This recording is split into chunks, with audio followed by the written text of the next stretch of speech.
मिलता तो बहुत कुछ है जिंदगी में, बस हम गिनती उसी की करते हैं जो हासिल ना हो सका। कितने नादान हैं हम, जब दुख आता है तो अटक जाते हैं और जब सुख आता है तो भटक जाते हैं। अजीब फितरत है इस इंसान की, इसे अपना दुख भी दर्द देता है और दूसरों का सुख भी दर्द देता है। हम पेड़ बनकर जमाने में छांव बांटते रहे और मेरे ही अपने हर दिन मुझे थोड़ा थोड़ा कर कर काटते रहे।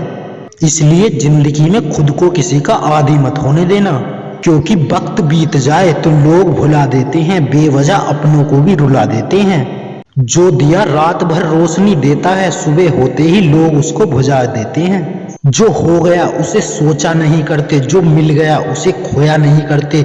जिंदगी में वही आगे बढ़ते हैं जो वक्त और हालात पर रोया नहीं करते। दोस्तों, हमारे हर दुख का कारण हमारी असफलता है और हमारी असफलता का कारण हमारी सोच है।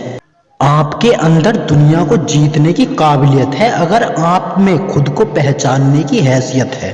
हाथी सबसे ज्यादा ताकतवर जानवरों में से एक है, लेकिन एक छोटी और कमजोर रस्सी से बंधा रहता है। वो चाहे तो वो उस रस्सी को कभी भी तोड़ सकता है, लेकिन वो उसको नहीं तोड़ता, क्योंकि बचपन से ही वह उस कमजोर और पतली रस्सी से बंधा होता है और उस समय वो उस रस्सी को तोड़ नहीं पाता। उसके मन में ये बात बैठ जाती है कि वह रस्सी को कभी नहीं तोड़ पाएगा।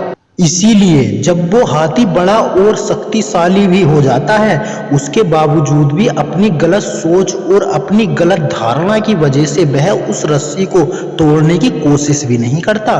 दोस्तों, हमारे साथ भी अक्सर यही होता है। छोटे छोटे दुख, छोटी छोटी परेशानियां हमें इतना विचलित कर देती हैं कि हम मन में ये धारणा बना लेते हैं कि जब तक ये दुख, ये परेशानियां हमारे जीवन से नहीं जाएंगी, हम आगे ही नहीं बढ़ सकते। हम भूल जाते हैं कि परेशानियां सबकी जिंदगी में आती हैं और ये परेशानियां आती ही रहेंगी। अगर हम उदास होकर हाथ पर हाथ रखकर बैठ गए तो अपना पूरा जीवन और अपना कीमती समय यूं ही सोच सोच कर बर्बाद कर देंगे और अंत में हमारे पास अफसोस और असफलता के सिवा और कुछ नहीं बचेगा। इसलिए जिंदगी में कभी रिस्क लेने से मत डरो, या तो जीत मिलेगी और अगर हार गए तो सीख मिलेगी। क्योंकि जिंदगी में कुछ फैसले बहुत सख्त होते हैं और यही सख्त फैसले हमारी जिंदगी को बदल देते हैं।